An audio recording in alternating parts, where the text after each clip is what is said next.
Right here on live now from Fox, and one of those big headlines having to do with SNAP, as new work requirements have now been put into effect. We want to talk a little bit more about that. On Capitol Hill we go.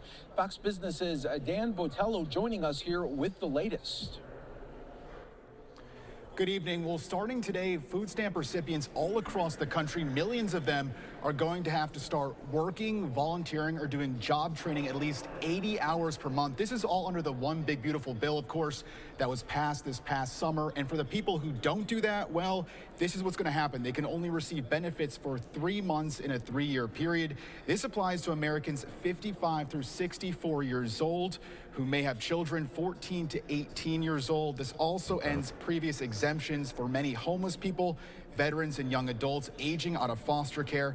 Here's SNAP by the numbers, by the way. 42 million Americans are on it, with a majority at or below the poverty line, and in households that include children, seniors, or someone with a disability. Now, according to the Congressional Budget Office, the new requirements are expected to...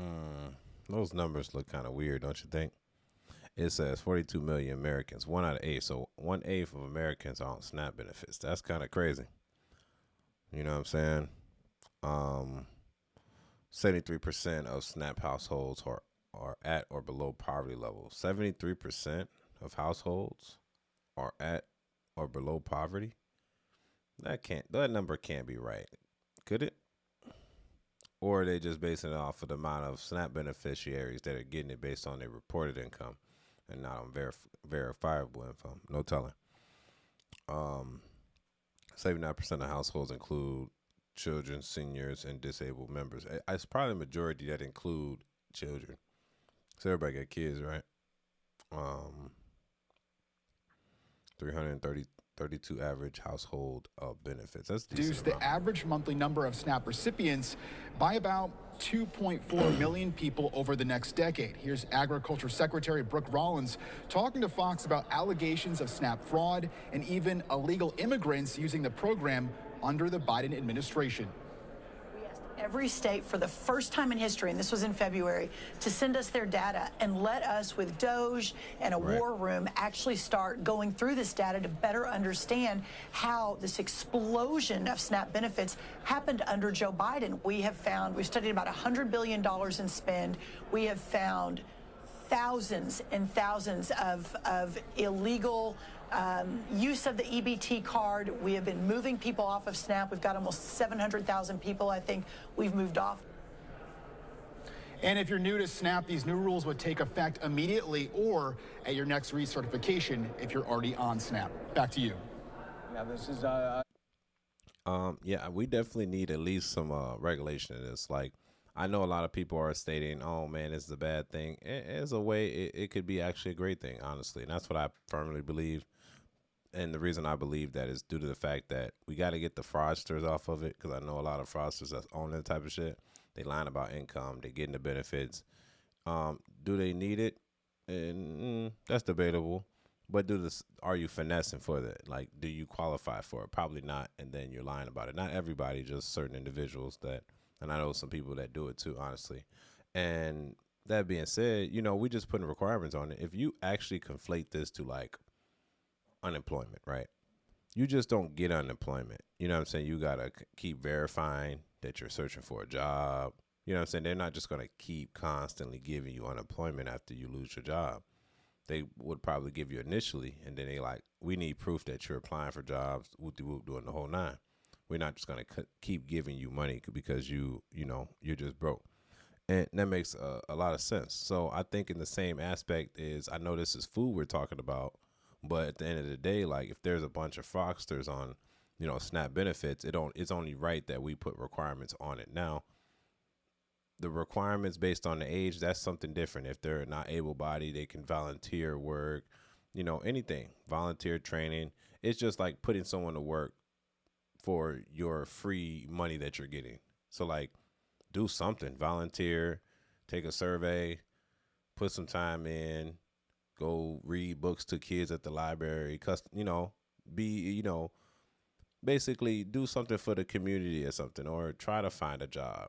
You know what I mean? You just got to look for it. I'm not saying that this is the perfect solution, but this is better than no solution, and we just give it to whoever. I would say that for sure, because if there's a lot of fraudsters out here, man, we got to figure out who they are, and let's not be naive and think they don't exist, because that's not true. You know, to sit here and think that people aren't finessed in the system, it's just like, it's kind of weird to think that, right? I wouldn't think that. It's kind of like, because it's not true.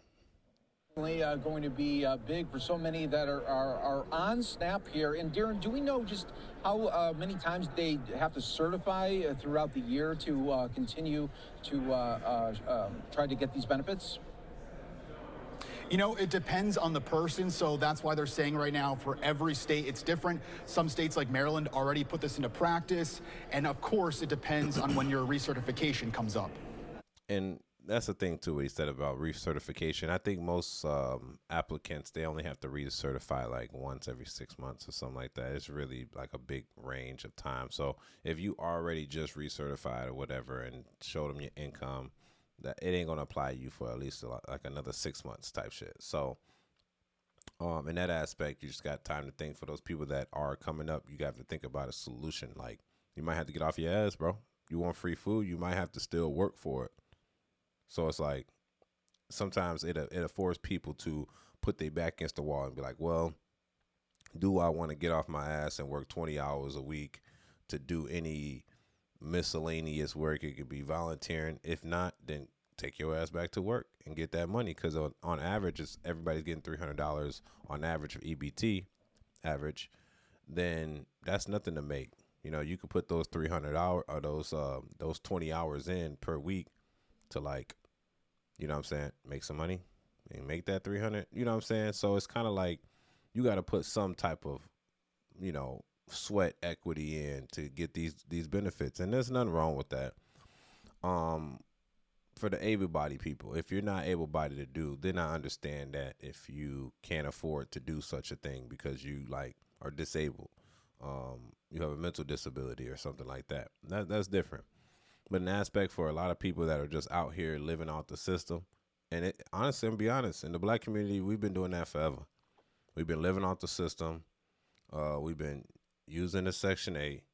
We've been using the EBT, the Medicaid, Medicare. It don't matter. We're using it all. You know what I'm saying? There needs to be boundaries here. It's like, without rules set in place, then, you know, you can't be surprised at mayhem type shit. You know what I'm saying?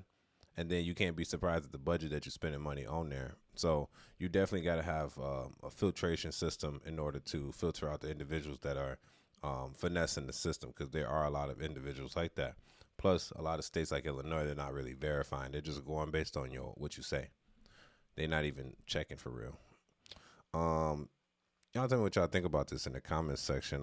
I definitely think there should be some type of requirement. I don't know if this is the end-all, be-all requirement, but I do believe we should have some type of requirement in order to get EBT benefits, because guess what? People that have never had EBT benefits has to fund EBT benefits. You know what I mean? I was explaining this to somebody. They're like, you know, whether or not you know it, you're paying for it. You know what I'm saying? So even if somebody's finessing the system, you're paying into it. So do you want to have restrictions on it? Do you want to get these people from finessing and actually give it to the people that actually need it? That's what we should do. It should be no more fraudsters, no more scammers, no more finesse people.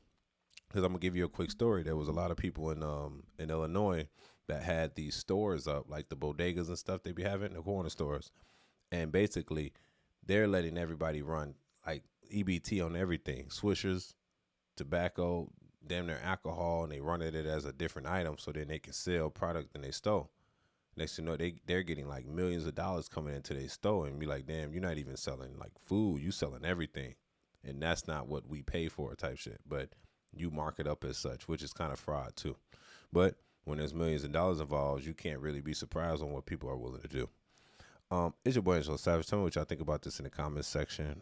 This is very interesting. I know a lot of people might not like this, but at the end of the day, there should be requirements on there, just like there's requirements on unemployment. You know what I'm saying? You can't just be on unemployment until you don't feel like it. You got to be on unemployment, and you have to re-verify, recertify, and show them proof that you've been looking for another job. It's your boy AngeloSavage. Tell me what y'all think about this in the comments section. Don't forget to like the video for the YouTube algorithm. Lastly, don't forget to subscribe. It's your boy Savage. Let's go.